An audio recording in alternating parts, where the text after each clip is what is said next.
Centro de Victoria presenta al conferencista internacional Yamil Jiménez Tabash. Centro de Victoria.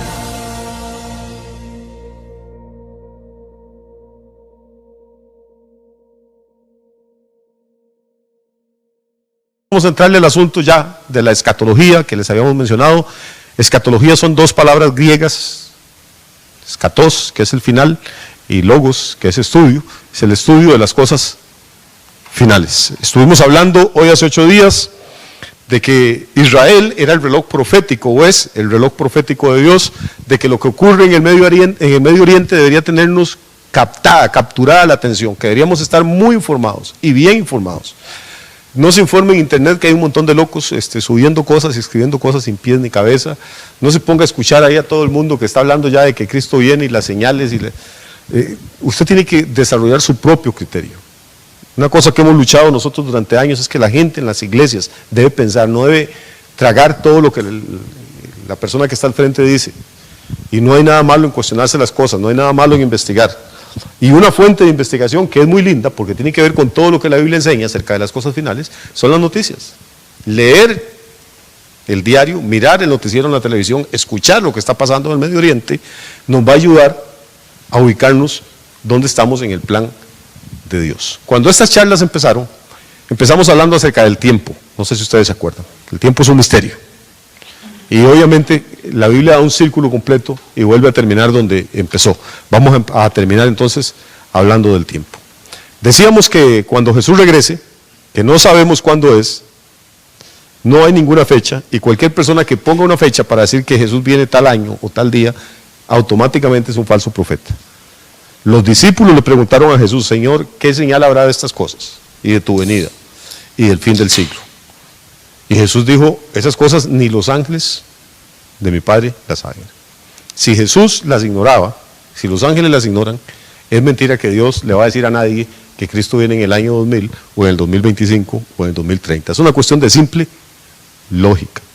¿Qué es lo que sí hay en la Biblia? Hay señales, que tampoco esas señales, repito, tienen que ver con lo que la gente piensa. La gente dice: uy, es que va a haber guerras y va a haber terremotos. Siempre ha habido guerras, siempre ha habido terremotos, siempre ha habido pestes, y Jesús no ha venido. Lo que hemos tratado de hacer en estas noches es hablar de otro tipo de señales. Hay señales políticas, hay señales financieras, hay señales tecnológicas.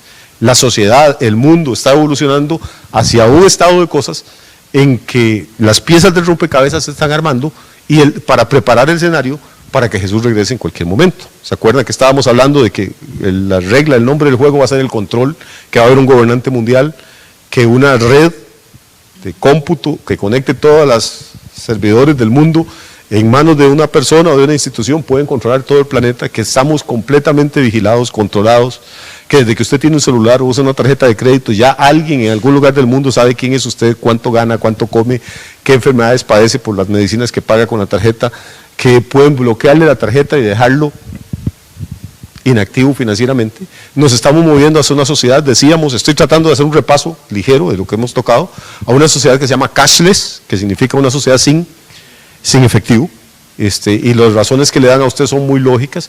Así nadie lo va a asaltar, pero igual no lo asaltan, pues le pueden robar la tarjeta. Entonces, ¿qué es lo que hay que hacer? Tomar el chip de la tarjeta e implantarlo en el cuerpo de las personas. En muchos estados de los Estados Unidos ya es una ley.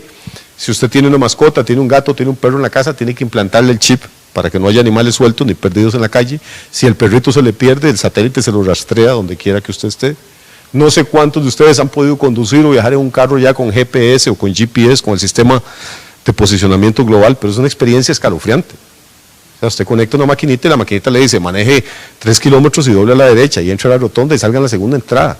Es como un solo satélite allá arriba está guiando a miles o docenas de miles o cientos de miles de carros que están en carreteras diferentes, sin extraviar a ninguno. O sea, el grado de control a que ha llegado nuestra sociedad es aterrador, es espeluznante, pero la gente no se da cuenta de eso.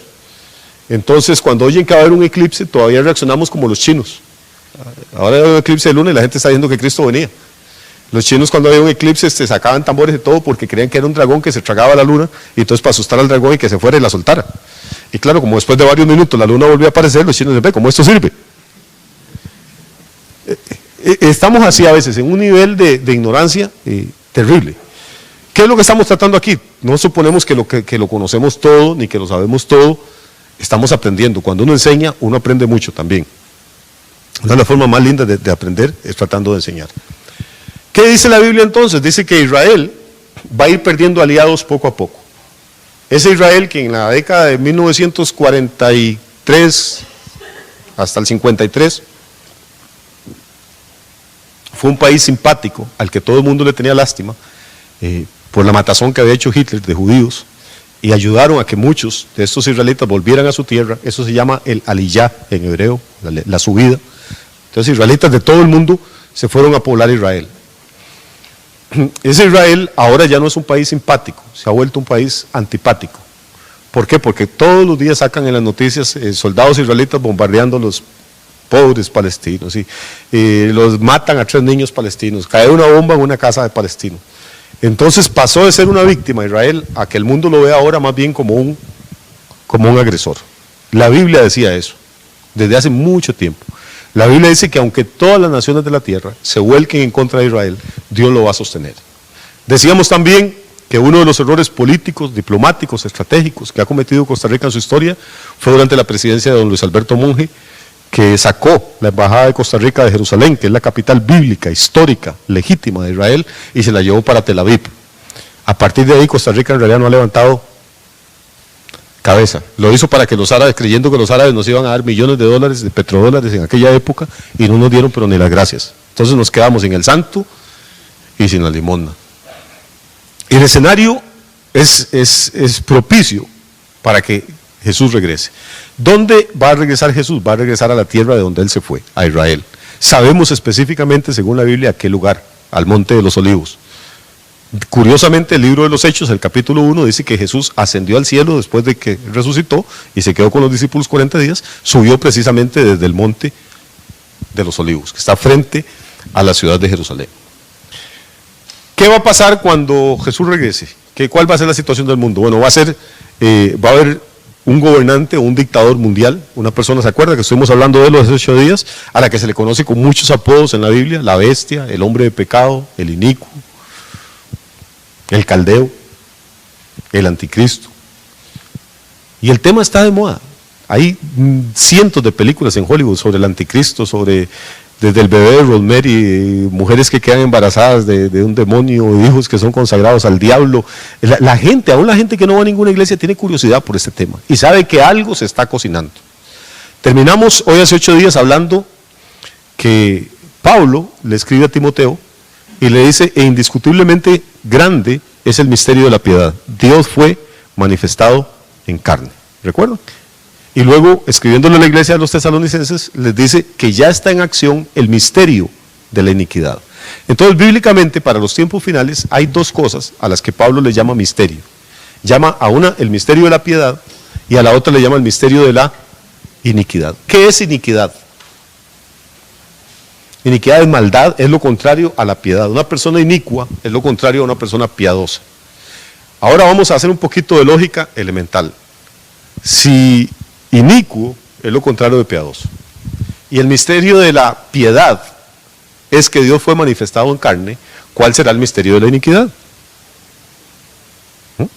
Que Satanás en persona, este espíritu que ha estado tratando de tomar el control del planeta, que ha utilizado a dictadores, a conquistadores, a generales, a Gengis Khan, a Atila, Julio César, Napoleón Bonaparte, Adolfo Hitler, Joseph Stalin en Rusia, podemos citar montones, y nunca lo han logrado. Decíamos que cuando ya están a punto de lograr su objetivo de controlar el planeta, algo pasa, se mueren, cometen un error fatal, pero va a llegar un momento en que no van a cometer ya ese error, que el tiempo va a estar maduro, y se va a levantar un hombre que va a tener el control total del mundo.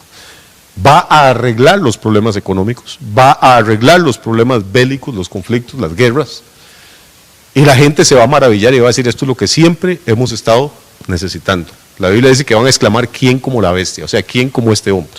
¿Quién nos podía gobernar también? Y aún los judíos van a ser seducidos por la personalidad, por el carisma, por los dones, las habilidades que tiene este señor. ¿De dónde tiene esos dones, esas habilidades? La Biblia dice que el dragón, la serpiente antigua que se llama Diablo y Satanás, le va a dar todo su poder y su autoridad a la bestia. Imagínense. Todo lo que habrá aprendido el diablo en todos estos siglos. Todo el poder y toda la autoridad se la va a dar a un solo hombre. Los judíos también, repito, van a ser seducidos. ¿Por qué? Porque van a estar en un momento en que están a punto de aniquilarlos y este hombre va a venir y va a firmar un tratado de paz. Ese tratado de paz es probablemente, no estoy profetizando porque no soy profeta, pero estoy diciéndoles, es probablemente el siguiente paso en el escenario profético. Cuando usted oiga que se está levantando un líder a nivel mundial y que está sentando a los judíos con los árabes en una mesa para negociar la paz y logre que se firme ese tratado, ese va a ser un momento muy importante proféticamente. ¿Por qué? Porque curiosamente la Biblia dice que cuando los judíos digan paz y seguridad, vendrá sobre ellos destrucción repentina. Qué interesante. En el momento en que crean estar más seguros es cuando van a estar en más riesgo de ser aniquilados. ¿Por qué van a estar en ese riesgo? Porque los judíos se van a dar cuenta en un momento determinado que ese gobernante mundial no es el Mesías que ellos esperaban. Les va a construir el templo de Jerusalén. ¿Recuerdan que hablamos de eso? ¿Sí? Y durante 3 años y medio los judíos van a estar felices, van a decir, este hombre es increíble, eso es lo que hemos soñado siempre. Pero a los 3 años y medio, lo que hay dentro de esta persona, el deseo de ser adorado, el deseo de controlar al mundo, se va a manifestar. Y va a pedir que lo adoren a él. Y se va a sentar, dice Pablo en Tesalonicenses, en el templo de Dios, pidiendo que lo adoren como si él fuera Dios. En este momento los judíos se van a dar cuenta que es falso el hombre. Pues los judíos tienen muchos errores, muchos pecados, muchos defectos, pero nunca van a adorar a un hombre. ¿Por qué? Porque el primer mandamiento, las primeras palabras que oye un niño judío o una niña cuando viene a este mundo, es una oración que se llama el Shema, que dice Shema Yisrael, Yahvé Elohenu, Yahvé Echad. Escucha Israel, el Señor tu Dios, el Señor uno es. En el momento que alguien les diga, yo soy Dios, en ese momento ellos se van a dar cuenta que ese no es el verdadero Mesías. De hecho, acuérdense que una de las razones por las que rechazaron a Jesús es porque Jesús decía, yo y el Padre uno somos. El que me ha visto a mí ha visto al Padre. Y ellos le decían, blasfemias estás diciendo, estás blasfemando. Ese fue parte del problema que tuvo Jesús. Cuando este hombre venga y reclame que él es Dios y que lo adoren, los judíos, el mundo lo va a adorar. Los judíos se van a hacer a un lado. Y entonces los ejércitos que se habían armado contra Israel van a venir ahora. El tratado de paz va a ser roto. Daniel dice, Daniel vivió unos 580, 600 años antes de Cristo. Daniel dice que a la mitad de la semana, a la mitad de los 7 años, el pacto va a ser quebrantado. Y los ejércitos se van a empezar a mover. Uno de esos ejércitos va a venir desde China. Decíamos también hace 8 días que los reyes del Oriente, cuando nadie sabía ni dónde quedaba el Oriente, cuando nadie había oído hablar de Japón, ni de China, ni de Singapur, ni de todos esos países, los reyes del Oriente van a traer un ejército de 200 millones de hombres, eso dice Apocalipsis, que van a cruzar en seco el río Éufrates, que es, recuerda que estuvimos hablando de Mesopotamia, el río Éufrates es la frontera geográfica natural, lo van a cruzar en seco. Curiosamente hay 3 represas construidas ahora sobre el río Éufrates, si cierran las compuertas, las esclusas de las 3, pueden pasar camiones y tanques de guerra y todo por donde antes cruzaba el río. Cuando la Biblia escribe, cuando Juan escribe esto en el libro de Apocalipsis, de un ejército de 200 millones, la gente pensó que el viejito se había vuelto loco. Voy a explicarle por qué. Porque en esa época, en el año 95, 96 después de Cristo, no había 200 millones de habitantes en todo el planeta. Mucho menos un ejército que pudiera armar 200 millones de varones. ¿De dónde iban a salir esos 200 millones? Saque cuentas cuáles son los países más poblados del mundo en este momento. China con más de 1.000 millones. La India con más de 1.000 millones. Hace, qué sé yo, estaba yo empezando a estudiar la Biblia, hace 25, 30 años. Tuve la oportunidad de oír un discurso de Mao Zedong, de leerlo. Si lo hubiera oído no entiendo nada, pues está hablando en chino. Pero leí una traducción de un discurso de Mao Zedong y Mao Zedong anunciaba que en ese momento la China comunista, la China roja, tenía listos 200 millones de milicianos, no 199 millones ni 201 millón, 200 millones. Y a mí hice la conexión automática, yo he leído esta cifra en alguna parte, no es un número muy común oír hablar de 200 millones. Me voy a la Biblia y exactamente ese era el número que Juan había dicho en el año 96 y Mao lo dijo en el año como 1980. 1900 años después, Mao no había leído la Biblia. Entonces uno empieza a hacer números que si el ejército chino, el ejército de la India, el ejército de Pakistán, el ejército japonés se ponen en marcha, 200 millones de hombres ya no son nada. Y cuando una nación como Israel, que en este momento tiene 5 o 6 millones de habitantes, incluyendo los ancianos, los enfermos, los inválidos, los niños, ve a todas esas masas de gentes y de ejércitos y de máquinas bélicas moviéndose contra un país tan pequeño, ellos saben que esa va a ser su última hora. Entonces van a pedirle ayuda a Dios. Los judíos son medios orgullosos, medios autosuficientes, medios yo puedo solo. Y cuando piden ayuda a Dios, que les mande el Mesías, el verdadero, ya nosotros sabemos a quién les va a mandar. Recuerda que terminamos hablando de esto. Y ellos preguntaron, ¿lo van a ver a Jesús y lo van a ver herido? Las heridas son estas que tienes en tus manos. Como ella fue herido en la casa de mis amigos. Jesús dice, mirarán a mí a quien traspasaron y llorarán como se hace llanto como por hijo unigénito. Entonces el escenario donde nos quedamos hoy esos 8 días era eso. Israel estaba a punto de perecer, estaban invocando, clamando por un libertador, por un salvador. Dios iba a responderles, pero no les iba a mandar el salvador que ellos pensaban, les va a mandar al salvador que ellos habían rechazado. En ese momento, es otra palabra que mucha gente que no ha leído la Biblia conoce, es cuando se va a la batalla de Armagedón. Armagedón es un valle, una llanura en Palestina. Es una llanura donde se ha derramado sangre desde hace miles de años. Ahí han desfilado ejércitos de Europa, de Asia, de África. Ahí han muerto miles y miles de hombres y todavía no han visto nada comparado con la mortandad que va a haber en esos días. Jesús va a venir no para predicar, no para sanar a nadie, no para que lo crucifiquen otra vez. Va a venir a tomar lo que legítimamente le pertenece. Recuerde que no vino solo a morir por las almitas, como dice la gente. Vino a salvar lo que se había perdido. Lo que se había perdido incluía todo, el planeta, la gente, el sistema de cosas. Va a venir a establecer el reino de Dios, que es algo de lo que la Biblia habla muchísimo. Las iglesias curiosamente no hablan de eso. Un reino necesita un rey, un reino necesita súbditos, un reino donde va a haber justicia, donde va a haber paz, donde va a haber gozo. Satanás, según la Biblia, va a ser atado. ¿Qué significa eso? No sabemos. ¿Cómo ata usted a un espíritu? Que a los evangélicos les gusta andar atando gente. Ato, demonio, y lo ato, y lo desato, y lo amarro. El pobre diablo que ha hecho un nudo. Y a la otra noche tienen culto otra vez y lo vuelven a atar. Y una vez les dije, ¿a qué hora se le soltó? O sea, anoche nos fuimos a dormir y lo dejamos amarrado. Y ahora venimos en la mañana y otra vez hay que atarlo.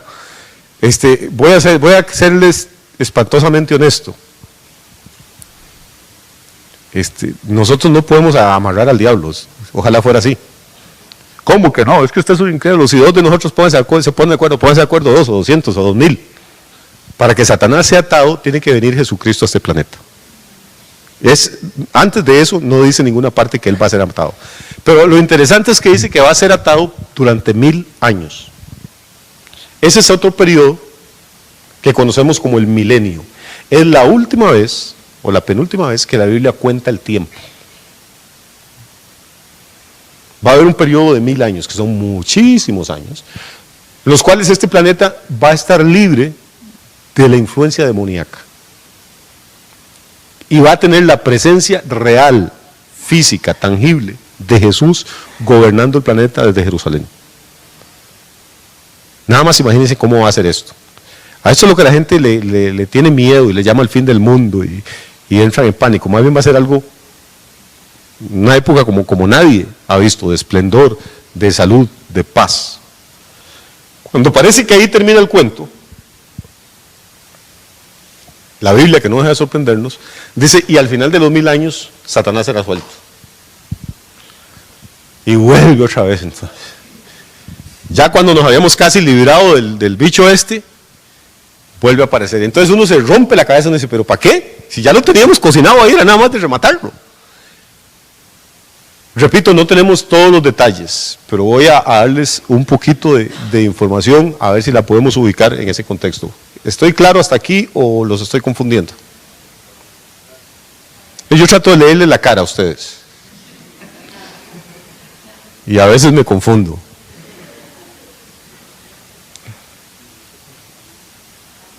¿Vamos bien hasta aquí? Ok. ¿Perdón? No, ya vamos para allá. ¿Qué pasa con el tema? ¿Por qué el diablo va a ser suelto? Porque durante esos 1000 años, aunque alguna gente dice que no va a haber muerte, sí, la gente va a morir.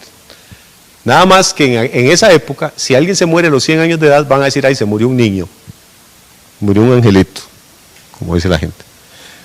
Es que a los 100 años de edad una persona va a ser como un niño. Pero sí van a morir. La gente va a seguir teniendo relaciones sexuales. Mujeres van a seguir quedando embarazadas. Niños van a seguir naciendo. ¿Qué va a ocurrir durante el milenio? Durante esos 1000 años van a nacer millones de seres humanos que tienen que repoblar el planeta porque durante los 7 años de la gran tribulación y las guerras y las pestes y las catástrofes van a morir cientos de millones de personas. El planeta va a volver a ser poblado. No con ángeles, porque para llenarlo de ángeles Dios lo hubiera mandado ángeles desde el principio, no hubiera hecho al hombre, sino con seres humanos. Y los seres humanos nacen de la relación sexual entre otros dos seres humanos. Bueno, entre un hombre y una mujer, aunque algunos lo ven de otra manera. ¿Qué pasa con todos estos millones de seres que están naciendo, que nacieron al principio del milenio y que ahora tienen 950 años de edad, o que tienen 900, 800 o 300? Estas personas están bajo el gobierno de Jesús, pero tienen algo que les falta. No han pecado, pero algo les falta. ¿Qué les falta? Es que nunca han sido probados. O sea, son fieles porque no hay alternativa. ¿Me estoy explicando? Mientras que todos los demás seres humanos, de Adán en adelante, todos hemos sido probados. Aún Jesús fue probado, fue llevado al desierto y ahí fue tentado. Adán fue tentado, Eva fue tentada, usted, su papá, mi bisabuelo y yo, todos. Entonces nosotros nos mantenemos en esto, aunque no seamos perfectos, pero nos mantenemos en esto, habiendo otras opciones. Usted vino aquí hoy porque quiso, pero tenía la opción de, en vez de doblar con el carro a la derecha, hubiera doblado a la izquierda y se mete al bar. ¿Sí? Y yo no me hubiera dado cuenta, ni nadie se hubiera dado cuenta. Estamos ejerciendo nuestro, lo que se llama el libre albedrío, y eso es lo que le da valor a su presencia aquí. Ustedes trabajan todo el día. Podrían haberse quedado descansando en la casa, viendo una buena película, tomando cafecito, chocolate, pero hacen el esfuerzo de bañarse, de ponerse guapos y bonitas y tomar el carro o el bus o un taxi y venir hasta este lugar. Eso le da valor a su presencia aquí. Si alguien los hubiera traído con una pistola en la cabeza y dice, usted va y se sienta y escucha a Yamil durante hora y media o lo mato, y usted se sienta aquí, para mí su presencia no tiene ningún valor, porque usted no tiene opción, no tiene alternativa. Entonces lo que tenemos es un planeta donde por primera vez hay millones de personas viviendo que no han hecho ninguna decisión, que no han tenido opción entre el bien y el mal. ¿Qué es lo que dice la Escritura? Que al cabo de los 1000 años Satanás será suelto por un poco de tiempo y saldrá, dice, y engañará a los moradores de la tierra. Y esto es lo que a uno casi le parece increíble. ¿Cómo es posible que después de disfrutar de 1000 años de abundancia, donde no va a haber miseria, ni tugurios, ni enfermos, todavía haya gente tan rebelde que diga, no, yo no quiero vivir así, yo quiero el otro estilo de vida?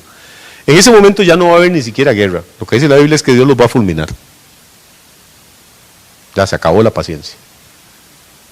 Y Satanás, ahora sí, dice, será echado definitivamente al infierno. Tengo buenas noticias, el infierno está vacío. Cuando se muere alguien muy malo, dice, uy, pobrecito, se debe estar quemando en los infiernos. En el infierno todavía no hay nadie, pero eso es otro estudio. Satanás va a ser echado ahí. Y después de Satanás, el último enemigo que va a ser atado y desaparecido del universo es la muerte. La Biblia dice, el postrer enemigo que será destruido es la muerte. Por eso la muerte es un demonio y es más poderoso que el mismo Satanás. Porque Satanás va a ser eliminado primero que la propia muerte, para que usted tenga una idea. Adán le abrió la puerta a ese demonio en este planeta. Y Jesús se la va a cerrar. Una vez que esto pasa, seguimos bien, ahora sí los veo ya como más confundidos, tienen los ojos en blanco. Una vez que esto ocurre, se acaba el tiempo. Cuando Pablo hablaba del misterio de la iniquidad, de esa encarnación demoníaca, de ese espíritu, de ese deseo de controlar, de ser adorado, de gobernar a la gente, de mangonearla, ¿no cree usted que son solo grandes conquistadores y generales? A veces hasta en pequeña escala nosotros tenemos eso. A veces en el trabajo hay una persona así. Hay gente en la familia a la que le encanta dar órdenes. Tráigame el plato. Perdóneme que le diga esto, pero es que eso pasa. En las iglesias ni se diga. Hay pastores que usted les da media Biblia y un púlpito y quieren decirle a la gente qué tiene que hacer, qué no tiene que hacer, cómo vestirse, a dónde ir, dónde no ir. Y la gente dice, ¿qué consagración? No, lo que hay es un espíritu de controlar su vida. Y ese no es el espíritu de Dios. Donde está el espíritu de Dios hay libertad. O sea, usted tiene que tener la capacidad de elegir siempre entre varias opciones. Si no le dejan opción, la cosa está mal. Se convierte en una secta, se convierte en manipulación. Ese espíritu ha estado operando desde siempre. La primera persona en la que sabemos de fijo que operó se llamaba Nimrod. Aparece en el libro de Génesis, que fue el creador del primer imperio, el que levantó las ciudades de Babilonia, de Asiria, en Mesopotamia. El más reciente que sabemos, por lo menos Adolfo Hitler, hace 70 años en Alemania. Pero Pablo dice algo interesante, dice que al presente hay quien detiene la manifestación de ese misterio de la iniquidad. De pronto uno dice, pero ¿cómo personas tan brillantes que ya tenían la papa en la mano cometen un error tan terrible? ¿Cómo un Hitler ataca a Rusia, por ejemplo? ¿Cómo un Napoleón, un general que ha derrotado a todos los ejércitos de Europa, se le ocurre invadir a Rusia en invierno, donde la gente se muere? Hitler ataca a Rusia y el segundo invierno en Rusia los hombres se bajan los pantalones para defecar y caen muertos con el recto congelado, a 60 grados bajo cero.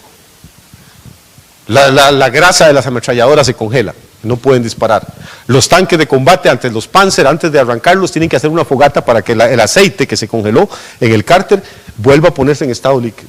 Y así tienen que combatir contra los rusos que han vivido ahí toda la vida.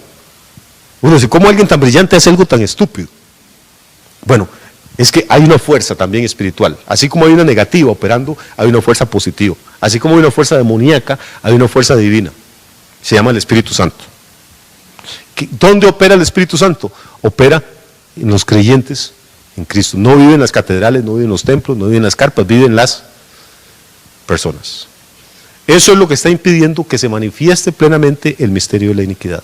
Por eso Jesús dijo alguna vez, hablándole a los creyentes, a los discípulos, les dijo, ustedes son la sal de la tierra. En esa época de Jesús no había refrigeración.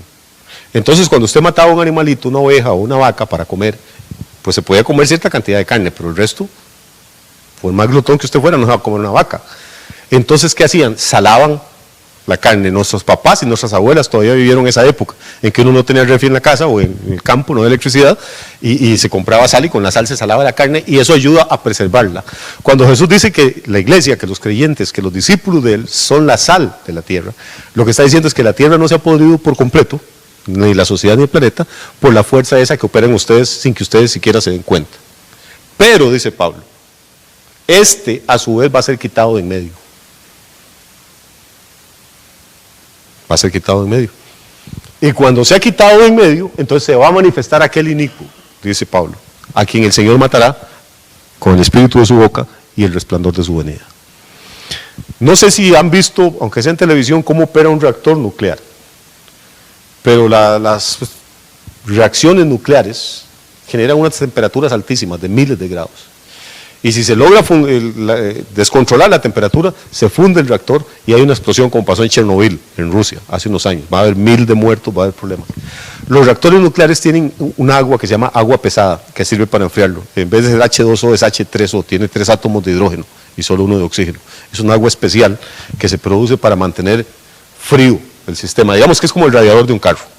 Y tiene unas barras que impiden, esas barras son como un freno, para que la reacción absorben los átomos, millones de átomos, y entonces impiden que la explosión se produzca. Cuando alguien quiere que la reacción en cadena empiece, levanta las barras.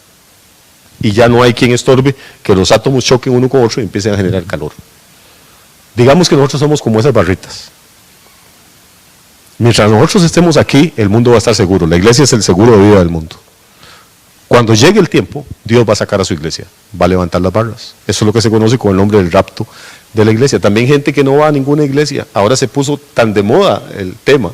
El mundo siente que algo está muy cerca. Hubo una serie de películas que se hicieron en Hollywood que se llaman Left Behind, dejados atrás o dejado atrás. No sé si han oído hablar de ellas.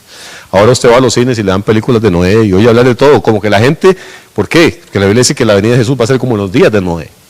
Entonces la gente se da cuenta, aunque no crean, aunque digan que no creen, aunque no vayan a ninguna parte, aunque no tengan un compromiso con Dios, la gente se da cuenta que estamos viviendo en una generación muy interesante, que hay señales que están apuntando a cosas que la Biblia había profetizado hace 2000 años.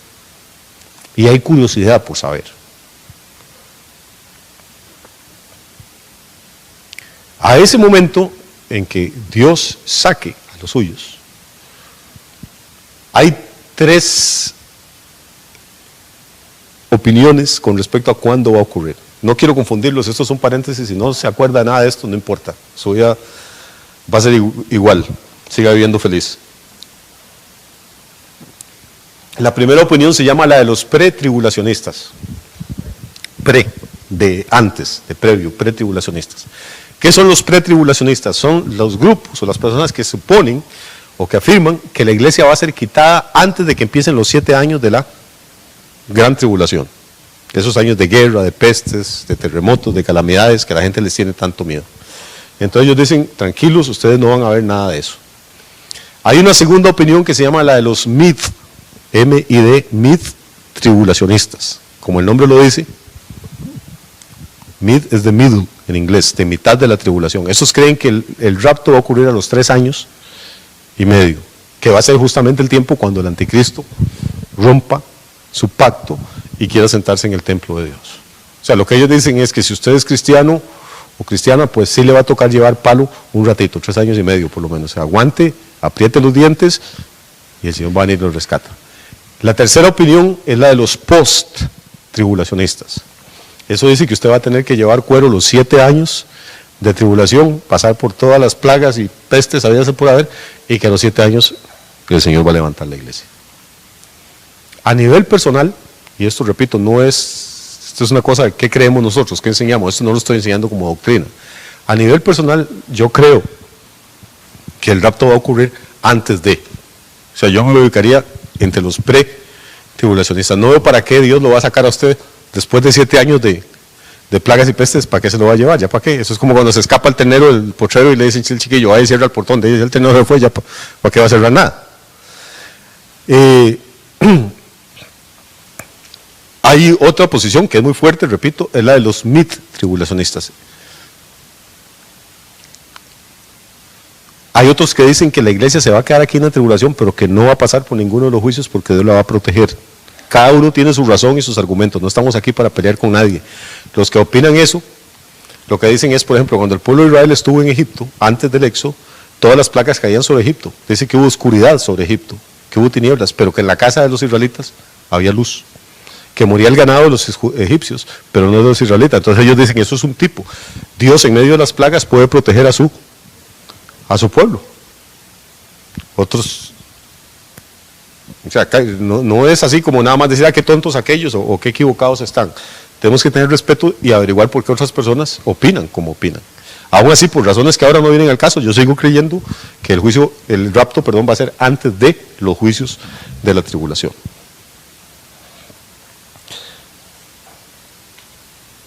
¿Seguimos vivos? ¿Sí? ¿Qué es el rapto? ¿En qué consiste?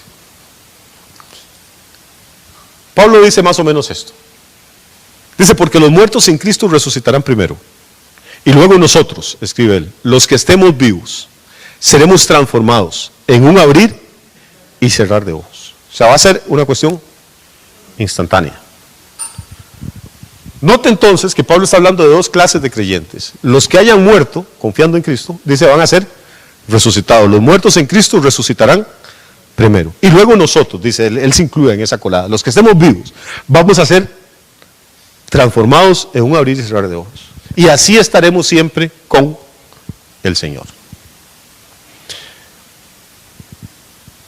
A los 7 años, recuerden que yo estoy diciendo que yo opino que yo soy pretribulacionista.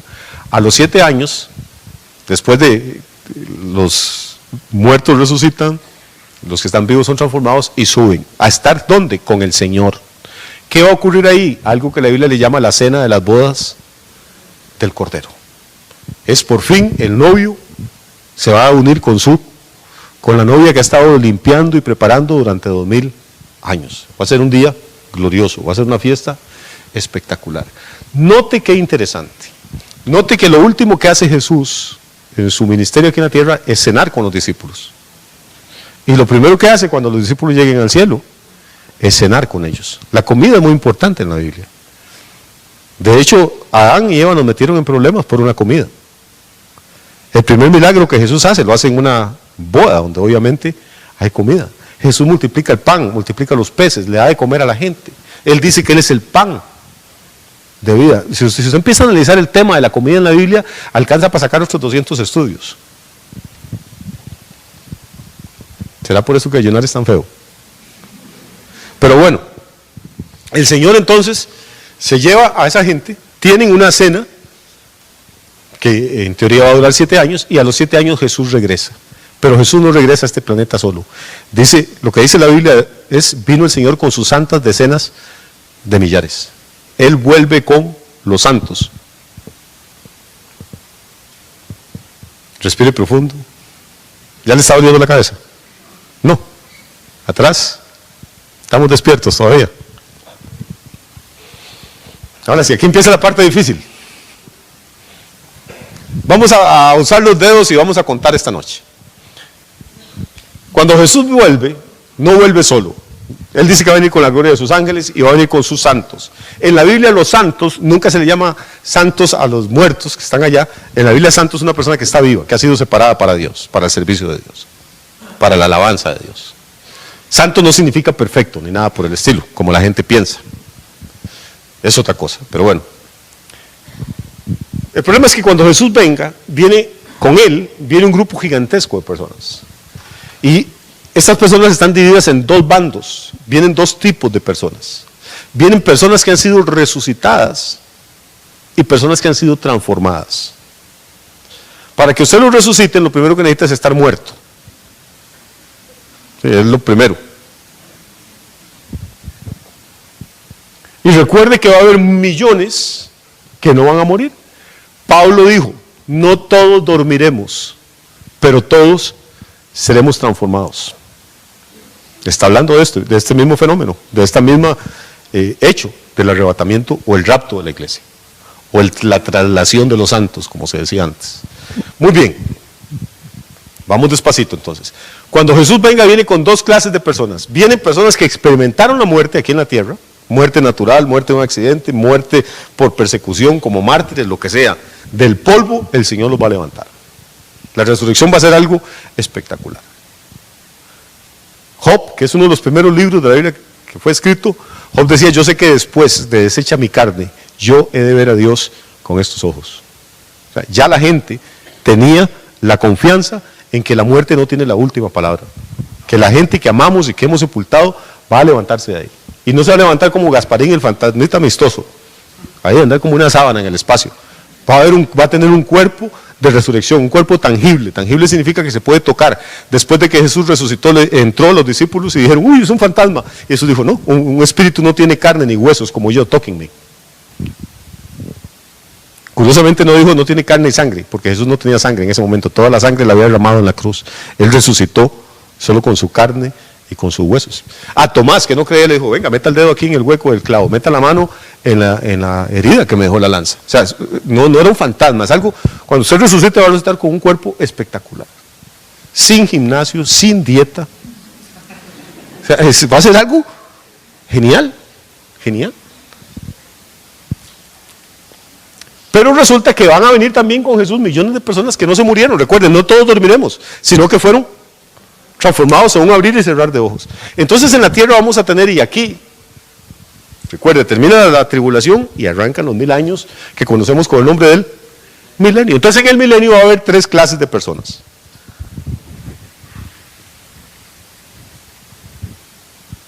Ya sabemos cuáles son las primeras 2. ¿Cuáles son?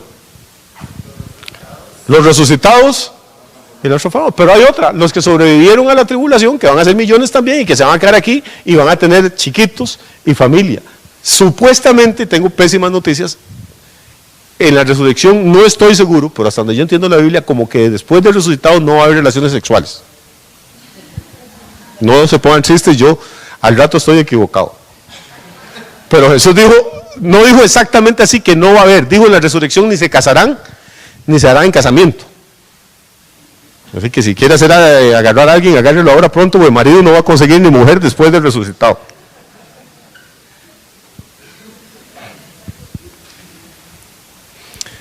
Tenemos entonces dos clases de personas, resucitados y transformados, pero también quedamos con los que sobrevivieron a los juicios, a las guerras de la tribulación. Esta gente, dijimos hace unos 15 minutos, que se van a unir y van a tener hijos y van a repoblar la tierra.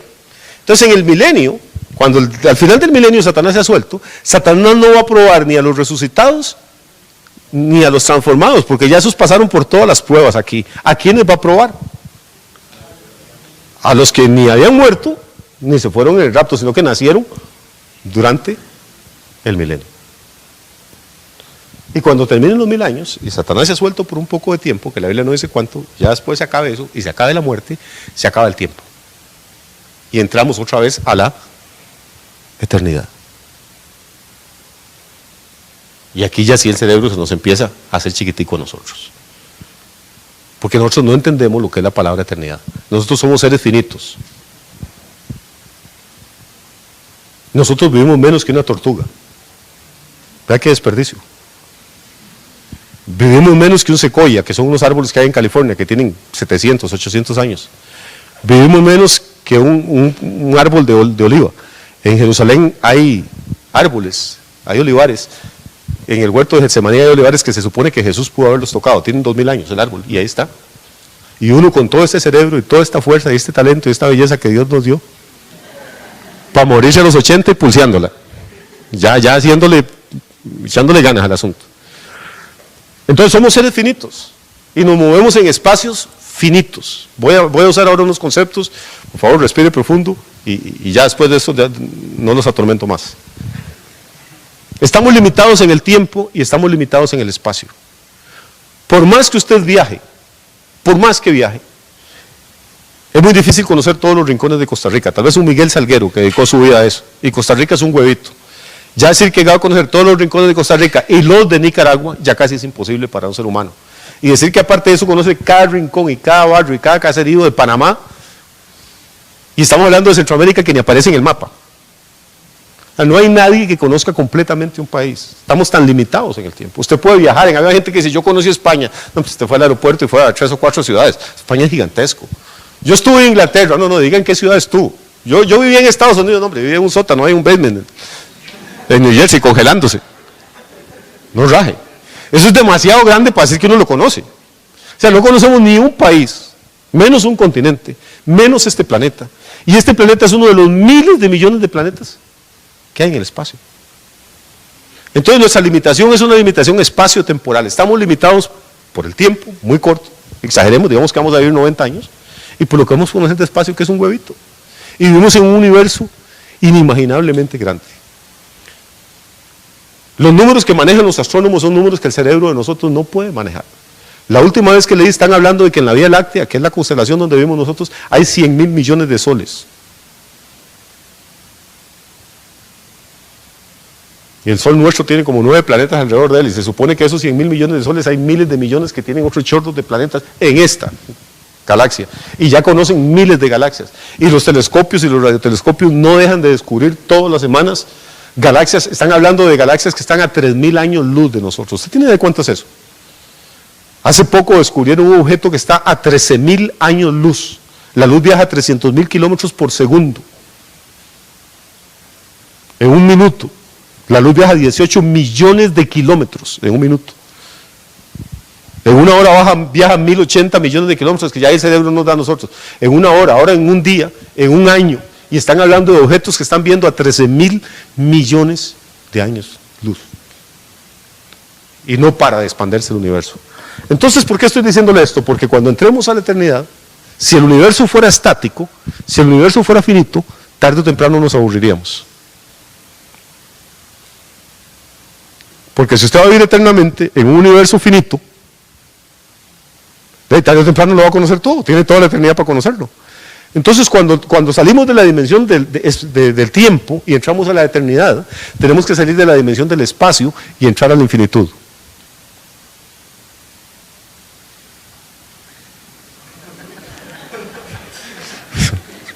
Ruega por nosotros. Ahora sí los agarré. Ok. Repito, esto es muy difícil para nosotros. Somos seres espaciales y temporales. Vivimos en un espacio determinado y vivimos por una cantidad de tiempo nada más. Pero cuando el Señor cierra el periodo del milenio, entramos a la eternidad. Pero ¿para qué sería la eternidad si el universo fuera finito, si fuera estático? Tarde o temprano, usted anduvo por todos los lugares. Y cuando dice, ya conocí todo el universo y todos los soles y toda esa, empieza otra vez. ¿Y cuántas vueltas se trae? Toda la eternidad.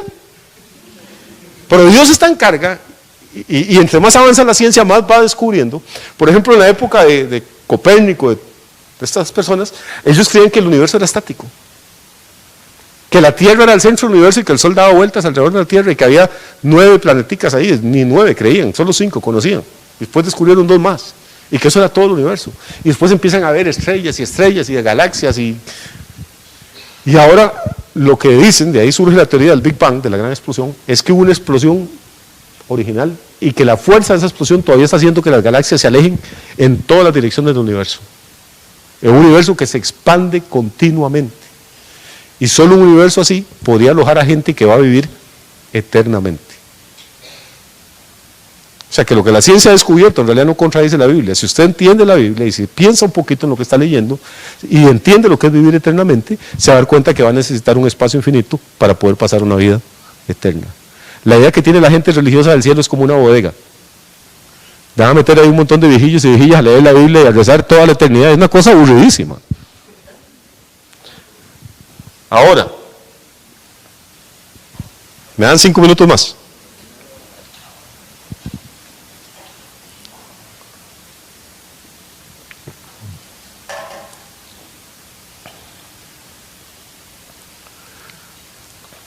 ¿Para qué creó Dios ese universo tan inimaginablemente grande? Dios no es tonto, no juega, dijo Albert Einstein, Dios no juega los dados con el universo. No está haciendo juegos. ¿Para qué propósito tenía al crear eso? Si la tierra era para nosotros, nada más, y aquí nos vamos a quedar. ¿Para qué hacer todo ese otro montón de pelotas gigantescas allá dando vueltas en el cielo? Miles de millones.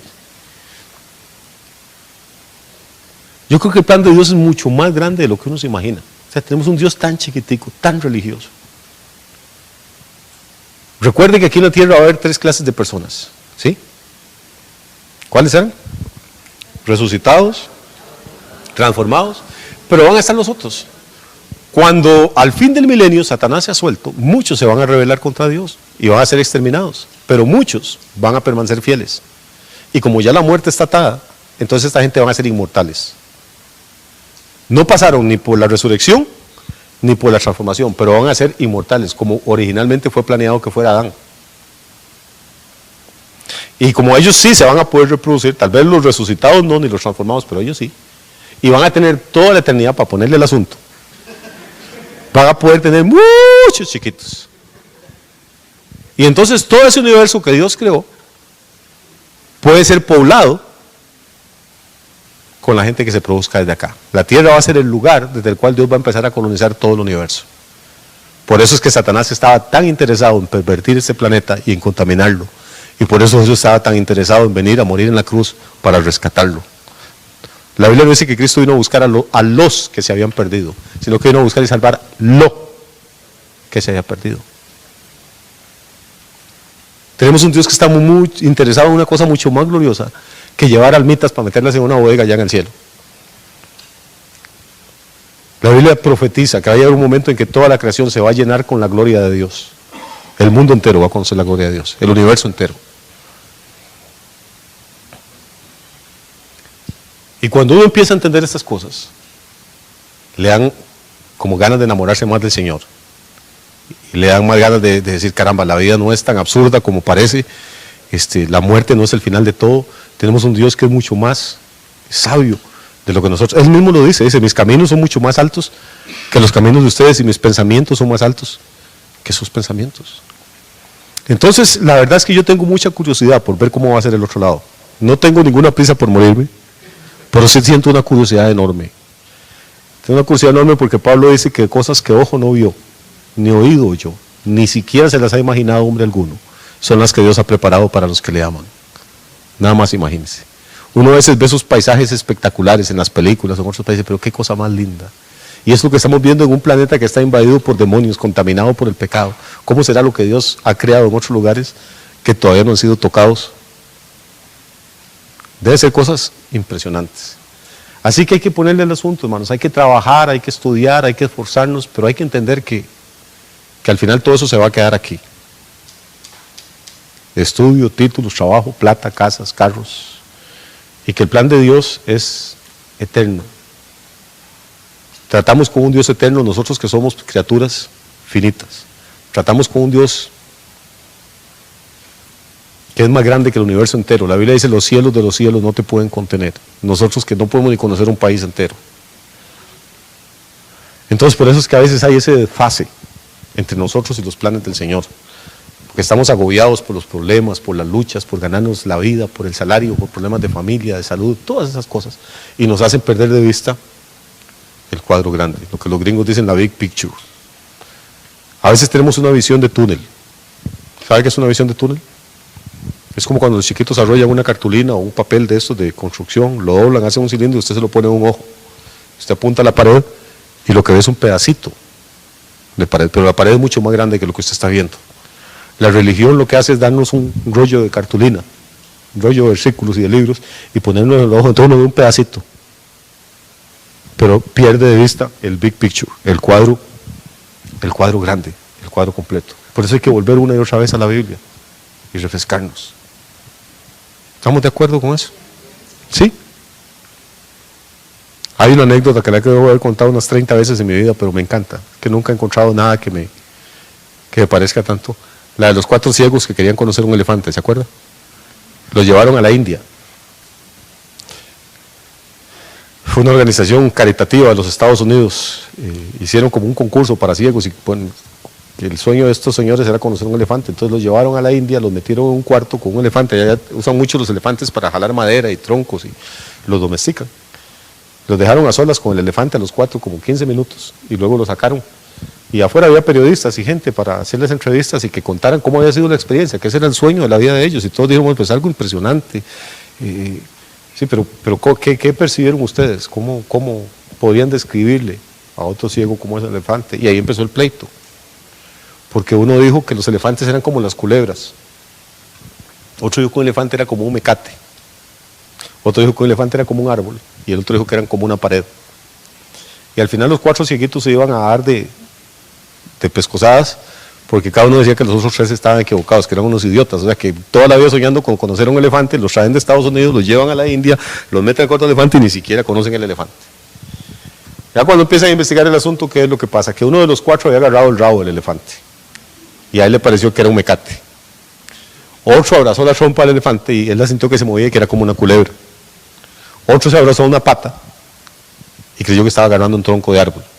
Y el otro tocó la panza y dijo: esto es una pared. Los 4 tocaron el mismo elefante, ¿sí? Pero el elefante era más grande que lo que ellos tocaron. La vida cristiana es así. Lo que pasa con las religiones es que somos como los ciegos del elefante. Cada uno logra ver una partecita y pelea con nosotros. No, el elefante mío es el correcto porque es así, y el suyo está equivocado. Pues. Y nos damos cuenta que Dios es más grande que cualquier religión, que cualquier denominación, que cualquier filosofía, que cualquier cosa que los seres humanos podamos crear o inventar. Y eso debería llenarnos de humildad y de gratitud de que un Dios tan grande haya pensado en gente tan pequeña como nosotros, de que un Dios eterno haya pensado en compartir la eternidad con nosotros, y de que un Dios ilimitado haya diseñado un universo espectacular para que pasemos con Él toda la eternidad. Al final yo no sé cómo va a ser el cielo, ni sé cómo va a ser la eternidad. No sé si va a haber ángeles de colores, no sé si van a dar comida. La gente le pregunta a uno las cosas: pastor, ¿y qué vamos a comer en el cielo? ¿Seremos vegetarianos? Porque a mí sin carne, a mí no voy a ninguna parte. ¿Y a dónde van a matar animalitos en el cielo? ¿Yo qué diablos voy a saber? No tenemos toda la información, ni me interesa. Yo no sé si van a dar carne, no sé si van a dar, la túnica va a ser de colores o va a haber para la talla de cada uno. Hay montones de detalles que ignoramos. A mí me interesa una cosa: el libro que dice que vamos a vivir eternamente tiene cientos de profecías y todas se han venido cumpliendo. Así es que yo sé que esa se va a cumplir también. Y la segunda cosa que me interesa es que en esa eternidad, coma lo que coma y esté donde esté, va a estar Jesús. Y si Él va a estar ahí, ese es un excelente lugar para estar, créame. Porque esa es la persona más maravillosa que usted puede llegar a conocer. Y si usted no conoce a ese Jesús todavía personalmente, yo le invito para que en su casa, donde sea, usted hable con Él. Él está vivo, es el primero de los resucitados, las primicias de los que durmieron. No está clavado a una cruz, no anda colgando en el cuello de nadie, está esperando el tiempo del Padre para venir a tomar lo que es suyo. Y cuando Él venga, ojalá que usted sea de Él. No de una religión, no de una secta, no evangélico ni católico, eso no importa, eso no impresiona a Dios. Simplemente ahí con sus propias palabras, en el baño, mientras se ducha, en el cuarto, en cualquier parte. Pues el Señor, si eres real, si estás vivo, si de verdad creaste esta eternidad maravillosa para mí, yo te invito a que entres a mi vida y me cambies. Y prepárese, amigo, porque el hombre se le va a tirar encima. Él está deseando que alguien haga esa oración. Él dice, aquí yo estoy a la puerta y llamo. Si alguno oye mi voz y me abre, yo voy a entrar a Él y cenaré con Él y Él conmigo. Eso es lo que creemos. Y estamos emocionados de creerlo. Nos sentimos muy orgullosos de sostener eso. Y nos sentimos agradecidos con Dios por habernos enseñado eso.